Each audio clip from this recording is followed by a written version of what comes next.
먼저 인사드리겠습니다. 반갑습니다.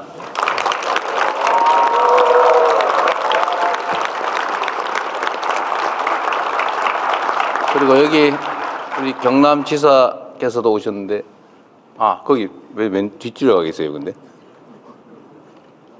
그랬어요? 잠깐 인사 한번 하시죠. 네, 우리 지사님 박수 한번 부탁드립니다. 그리고 우리 국회의원님들도 여러 분 나오신 것 같네요. 네, 제가 5분이 오셨군요. 우리 민홍철 의원님, 앞으로 좀 나오십시오. 그래도 얼굴도 한번 보여드리면 좋지 않겠어요? 민홍철 의원님, 김정우 의원님도 계시고, 김종양 의원님, 네, 허성무 의원님하고 정혜경 의원님. 앞에 와서 좀, 그래도 이게 정치하시는 분들은 뭐 하고 있나 이렇게 보여드려야 되기 때문에, 네, 뭐, 같이.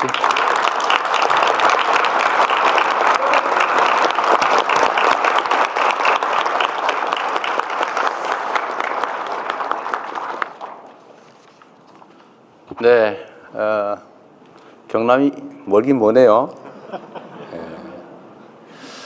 서울로 가려도 상당히 멀겠어요. 시간도 많이 걸리고. 제가 조금 전에 오전에 이제 남부 내륙철도 착공식을 갔다 오면서 그런 말씀을 드렸습니다.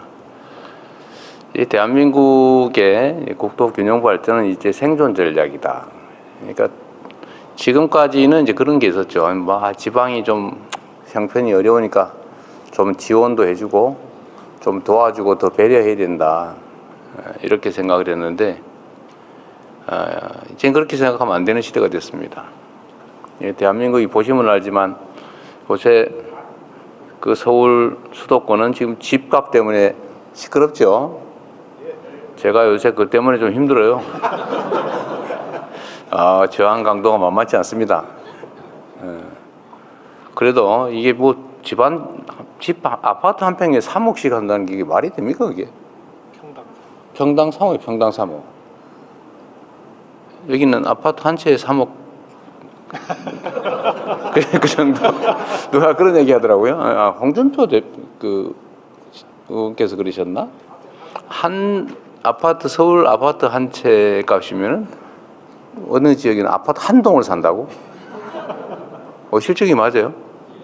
이게 객관적 가치가 실제 그랬냐? 그럼 말이 안 되죠.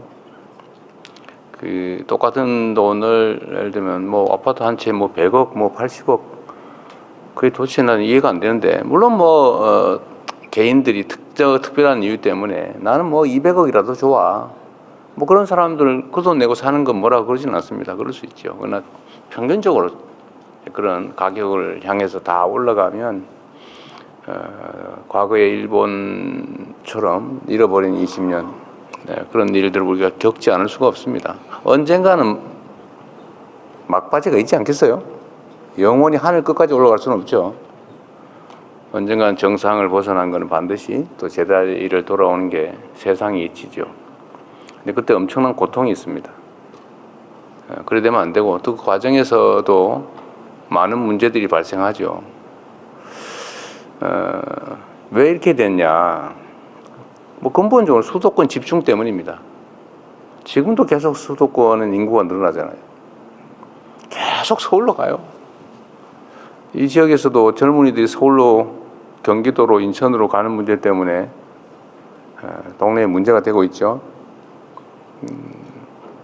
잘 아시겠지만 그게 누군들 가고 싶어서 가겠습니까? 여기 좋은 일자리 있고 가정 꾸려서 행복하게 살 수 있으면 뭐하러 가겠어요? 근데 그게 어려우니까 그런 거죠. 또 젊은이들이 떠나고 사람들이 떠나고, 그러니까 기업 입장에서도 저한테 그래요. 제가 맨날 그 기업인들 보면은 우리가 기업 활동 열심히 지원해 드릴 테니 저 지방으로 좀 가서 일자리도 좀 만들고 지방도 같이 삽시다, 이렇게 얘기하면 당연히 그래야죠. 딱 붙는 말이 그 말이에요. 가면 사람을 구할 수가 없어요. 우리도 사람을 구할 수 있으면 왜 안 가겠습니까? 땅값 싸고 또 편하고. 근데 문제는 사람이 없다. 이게 뭔가 잘못됐죠. 사람은 직장이 없어 떠나고 기업들은 사람이 없어서 못 오고, 이 문제를 누가 해결할 수 있어요? 정치가 하는 거죠. 그런 거 하라고 정치가 있는 겁니다. 정치라고 하는 게 그런 거죠. 우리 사회에 자원 배분 역할을 하는 거잖아요. 엄청 중요한 겁니다. 세상의 운명을 결정해요. 이 정치라는 거는 뭐 너무 잘 아시겠지만 사람으로 치면 머리 같은 역할을 하는 겁니다. 머리. 머리가 어떤 생각을 하냐에 따라서 동쪽으로 갈 수도 있고 서쪽으로 갈 수도 있고 절벽으로 떨어질 수도 있죠. 그게 머리가 하는 일이에요. 몸은 따라가잖아요. 정치라고 하는 것도 마찬가지로 이 생각하는 사람도 있고 저 생각하는 사람도 있고 우리 사회에 일로 가야 돼 하는 사람도 있고 저리로 가야 되는 사람도 있죠. 입장은 다양하니까. 근데 잘 대화하고 토론해서 합리적인 방향을 정하고 가야죠. 근데 그게 작동이 안 되는 경우가 있어요. 사람하고 사회하고 똑같다니까요. 머릿속으로 맨날 죽을 생각만 하는 사람이 있어요. 그럼 진짜 죽죠, 결국은. 맨날 살 생각만 하는 사람이 있어요. 잘 살 생각만. 그거 잘 살게 됩니다. 똑같은 조건이면. 정치도 마찬가지죠. 사회가 잘 되게 하려고 열심히 노력하는 사람들도 있고 나만 먹고 살고 세상은 죽든지 말든지 망하든지 말든지 이런 사람 있죠. 그런 사람들한테 맡기면 세상 망하는 거 아닙니까? 결국 그 사회에 자원을 배분하는 역할을 정치가 하게 되는데 문제는 이 정치는 정치인들이 하는 것처럼 보여도 결국은 누가 한다고요? 국민이 하는 거죠. 아, 저 사람이 잘하는구나. 기회를 한 번 더 줘야지. 저 사람 문제 있네. 다음엔 절대 못하게 해야지. 지금 당장 내쫓아야지. 라고 생각할 뿐만 아니라 실제로 행동해서 그렇게 만들면 정치하는 사람들이 자기 살아남기 위해서라도 국민의 뜻을 존중하지 않을 수 없지 않습니까? 너무 당연한 얘기죠. 그런데 왜 나쁜 사람들이 살아남을 수 있냐?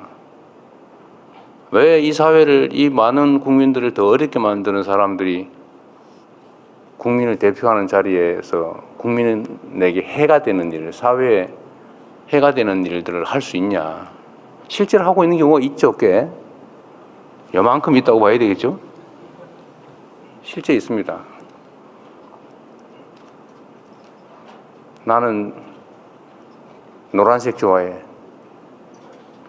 부모 죽여도 노란색이 좋아. 내 인생 망쳐도 노란색 좋아. 이러면 이제 그 노란색 구하기 쉽거든요. 뭐 이거 가면 팔잖아요. 더 예쁜 노란색 이런 거 사가지고 난 노란색 확실하지?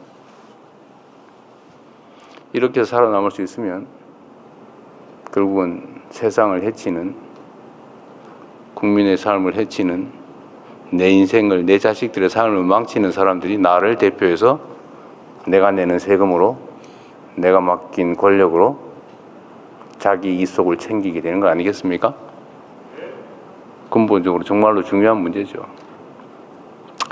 그래서 이 불균형 문제, 수도권 집중의 문제도 우리가 무슨 수를 써서라도 반드시 시정해야 됩니다. 나라의 모든 돈이 부동산 투기로 몰려가가지고 생산적 분야에는 돈이 제대로 가지도 않고 그래서 이게 이상하게 되면 사회가 건강하지 못하고 발전하지 못하게 되는 겁니다. 사람도 마찬가지잖아요. 이 손발하고 머리하고 다 이렇게 심장하고 다 건강해야지 골고루 다 피가 가고 영양이 가야지 심장에만 이만큼 몰려있고 머리 이쪽에만 한쪽이 이만큼 몰려있고 손발에는 피가 안 가서 썩고 이러면 살 수가 있겠습니까? 그래서 이 균형 발전이 정말로 중요하고 균형 발전이라고 하는 것은 결국 정치가 해내야 될 일이고 이게 우리 사회가 수십 년 한쪽 방향을 쭉 달려왔기 때문에 또 수도권 집중 전략이 국가 성장에 도움이 됐기 때문에 이때까지는 그게 맞아 라는 생각을 잘 바꾸기 어렵습니다. 거대한 배가 한쪽 방향으로 쭉 가다가 방향을 반대 방향으로 틀려면 엄청난 에너지가 필요하죠. 그래서 국민들의 도움이 관심이 필요합니다. 저는 최선을 다해서 균형 발전 전략을 수립하고 또 시행하려고 해요. 예를 들면 제가 재정 분야에서도 지방에 똑같은 조건이면 더 많은 재정을 투입한다. 예를 들면 아동수당도 지방은 더 많이 주자. 지역화폐도 지방에 더 많이 주자. 저는 이렇게 재정도 좀 많이 하고, 산업 배치나 아니면 기반시설 구축에도 지방에 더 많이 하자, 이제. 그거 쉽지가 않습니다, 그런데. 당장 국회에서 제동이 걸렸어요. 저는 뭐 황당하던데. 지방에 더 많이 아동수당 지급하자가 태클이 걸렸어요. 불공평하다.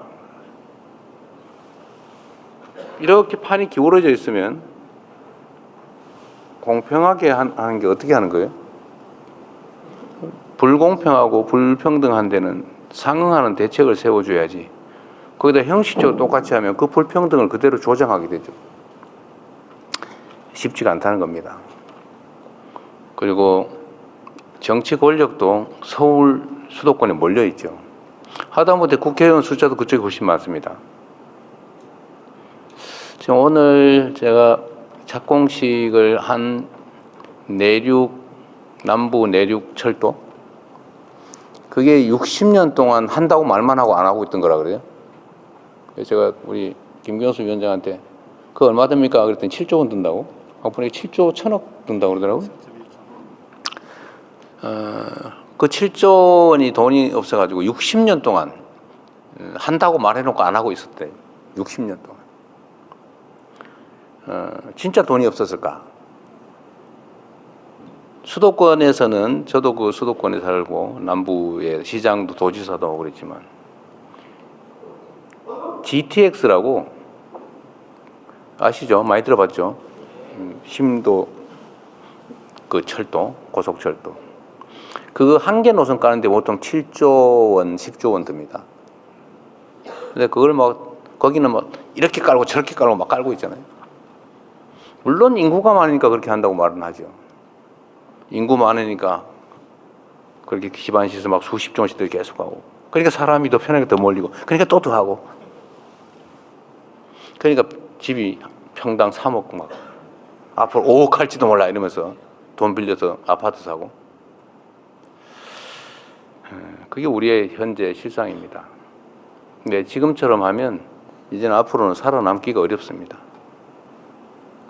이제는 경제 성장 발전이 지금 1% 뭐 마이너스 0% 이러고 있는데, 이 지속적인 성장 발전을 해내기 위해서는 국가 간 경쟁이 불가피한데, 앞으로는 기업 간 경쟁이 아니라 이게 완전히 정부 차원의 국가 경쟁이 되고 있어요. 국가 대항전으로.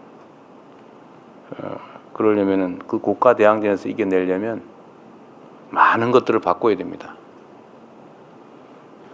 정치를 바꾸는 것은 우리 국민들께서 하실 것이고, 이제 권한을 가진 범위 내에서는 죽을 힘을 다해서 우리가 옳다고 생각하는 방향을 향해서 가야죠. 국토 균형 발전도 그러하고, 부동산 불로소득 공화국에서 벗어나는 것도 그렇고, 불공정이 판치는 세상에서 공정한 세상을 향해 가는 것도 그러하고, 어쨌든 많은 사람들이 절망하고 있는 상황에서 우리가 모두 새롭게 희망을 가진 세상으로 만들어 가야 되는데, 그러나 여러분 자신 있죠? 네. 대한민국 국민임이 자랑스럽다라고 생각하는 비율이 최근에 확 올라갔다 그러대요.